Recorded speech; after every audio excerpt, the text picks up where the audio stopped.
Shalom, selamat pagi anak-anak semuanya. Bertemu lagi dalam Voice of Aletheia pagi hari ini. Kita bersyukur hari ini dan kita akan menikmati berkat Tuhan pada kesempatan pagi hari ini dalam renungan firman Tuhan. Sebelum kita akan merenungkan firman Tuhan, mari kita akan berdoa. Bapa dalam surga, kami mengucap syukur buat pagi hari ini, kasih setiamu, kebaikanmu dalam kehidupan kami. Kalau kami boleh diberikan sebuah kekuatan, kesehatan, dan pemeliharaan Tuhan yang tiada henti. Kami bersyukur buat hari ini, dan biarlah segala syukur kami naikkan kepadamu hari ini atas segala kebaikanmu itu. Kami menyerahkan biarlah firman-Mu hari ini boleh jadi berkat bagi kami dan hidup kami tetap di dalam tangan kasih Tuhan. Terpuji nama-Mu Bapa, dalam nama Yesus kami bersyukur. Amin. Oke, pagi hari ini kita akan belajar satu kebenaran firman Tuhan. Apa sih dampak dari sebuah kejatuhan? Nah, ada sebuah cerita seperti ini. Ada seorang pemuda yang saat itu kakinya lumpuh karena bekas kena tembak dan dia harus menderita sakit dan dia harus di rumah sakit. Singkat cerita, ternyata dia itu adalah bersama teman-temannya, dia sedang merampok. Ada 4 pemuda sedang merampok dan kebetulan yang dirampok itu membawa senjata api dan akhirnya mereka ditembak semuanya. Dan ada yang mati dan ada yang menderita dan ada dia yang salah satunya harus lumpuh. Dan yang aneh lagi adalah dia orang yang dulunya orang tuanya pernah dirampok juga. Jadi dia itu sempat boleh dikatakan hanya dibesarkan seorang ibu dan dia salah pergaulan dan akhirnya dia merampok dan akhirnya dia ditembak. Dia adalah seorang Kristiani salah satunya. Dia pemuda remaja Kristen dan dia merampok. Dan yang menembak, dia dianggap pahlawan oleh orang-orang karena 4 pemuda ini meresahkan di kereta bawah tanah. Sehingga ketika ada seorang yang membunuhnya, dia dianggap seorang pahlawan. Tapi ternyata dia akhirnya terjerat hukum karena main hakim sendiri. Dan ternyata telusur sebelumnya memang dia punya, boleh dikatakan dendam. Karena apa? Dia pernah dirampok dan tidak bisa berbuat apa-apa. Sampai dia akhirnya melaporkan dan ditangkap, hanya beberapa hari dikeluarkan dari penjara. Dan dia merasa tidak puas. Dan akhirnya dia beli senjata ilegal dan dia akhirnya menembak. Ibu dari seorang remaja ini akhirnya dia sengsara dan dia menderita karena melihat anaknya demikian. Dia hanya bisa berdoa kepada anaknya dan juga kepada yang menembak. Yang menembak juga demikian, dia akhirnya menderita dalam penjara. Dan pemuda-pemuda yang lain itu akhirnya juga sengsara.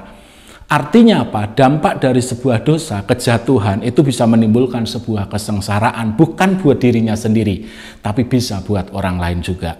Bahkan lingkungan dan di sekitarnya, orang-orang juga resah, masyarakat yang naik kereta bawah tanah juga mengalami keresahan. Kenapa? Mereka mengalami kesedihan karena mereka harus setiap ketika naik kereta dihantui rasa cemas. Kenapa? Karena mereka kemungkinan bisa dirampok sewaktu-waktu. Sehingga menganggap yang membunuh tadi juga adalah seorang pahlawan. Nah, dari ini kita bisa melihat kesengsaraan, penderitaan, kesedihan bisa timbul dalam kehidupan kita adalah dampak dari kejatuhan manusia di dalam dosa. Nah, anak-anakku sekalian, hari ini kenapa dampak dari kejatuhan itu menimbulkan sebuah kesengsaraan? Dengan sebuah kesengsaraan itu ternyata menimbulkan banyak hal juga. Yang pertama adalah tidak adanya damai. Kesengsaraan itu adalah tidak ada damai. Siapa yang sengsara ada damai? Pasti nggak ada. Jadi dari itulah damai itu hilang dari kehidupan manusia. Sehingga menimbulkan yang namanya sebuah kesedihan, kesengsaraan, keputusasaan, ketakutan, kecemasan. Seperti ibu tadi mengalami akhirnya susah juga. Dia harus membesarkan, setelah besar akhirnya anaknya seperti itu dan ditembak dan sekarang anaknya juga sekarang cacat dan nggak bisa berjalan. Dan dia yang harus mengalami sengsara juga. Anaknya juga mengalami sengsara, harusnya bisa bermain dan dia sekarang harus mengalami cacat. Juga orang lain juga mengalami hal yang sama.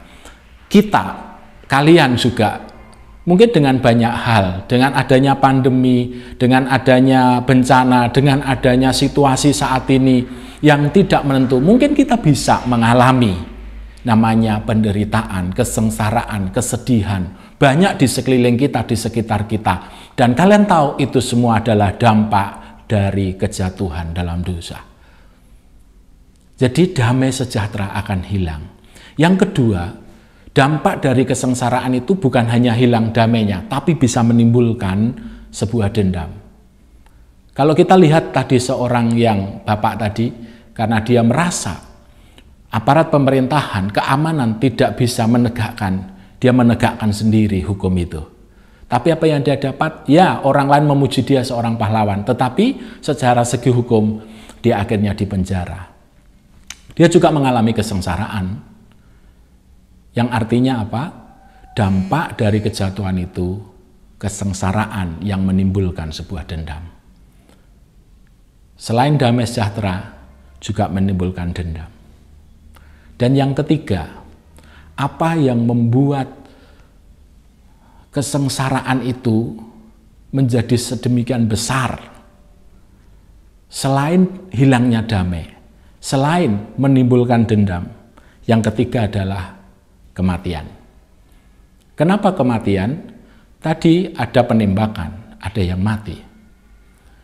Dan bahkan mungkin kehidupan sekarang, adanya penderitaan, kesengsaraan, kesusahan, bisa orang bunuh diri, bisa gantung diri, bisa minum racun, dan bahkan bisa meloncat dari tebing, meloncat dari tower, meloncat dari bangunan yang tinggi. Semuanya karena apa? Itu dampak karena manusia hidup dalam kesengsaraan.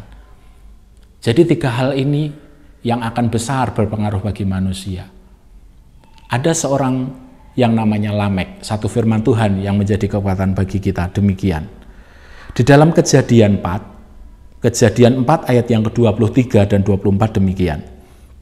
Berkatalah Lamek kepada kedua istrinya itu, Ada dan Sila, dengarkanlah suaraku, hei istri-istri Lamek, pasanglah telingamu kepada perkataanku ini.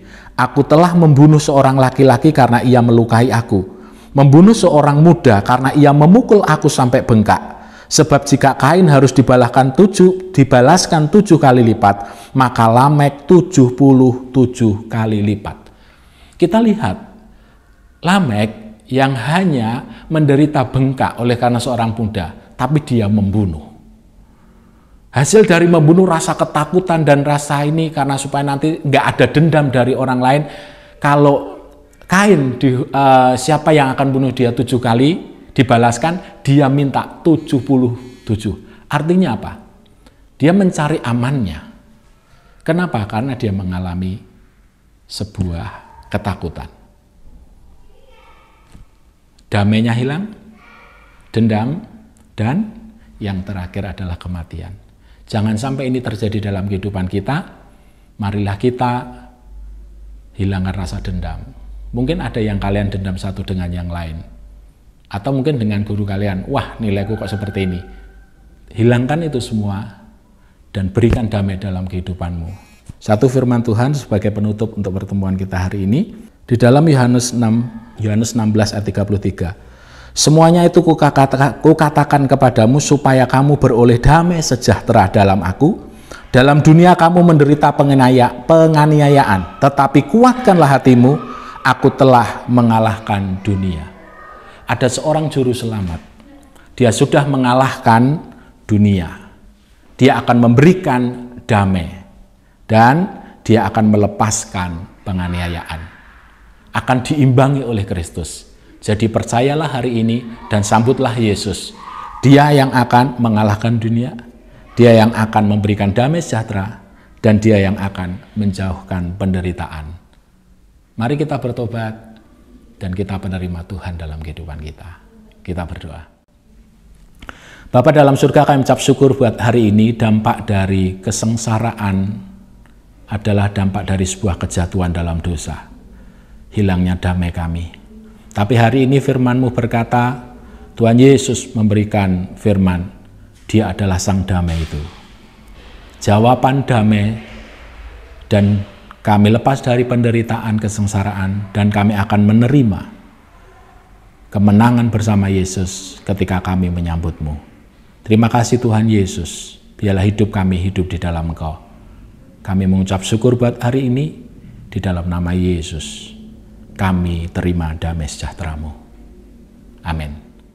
Puji Tuhan, selamat tahun baru juga. Karena ini masih suasana tahun baru, dan bagi kalian yang akan memberikan ucapan syukur dalam persembahan, silahkan dikirim ke nomor rekening yang sudah tercantum setelah acara ini. Tuhan Yesus memberkati, sampai ketemu di Voice of Aletheia minggu depan. Tuhan beserta kita. Amin.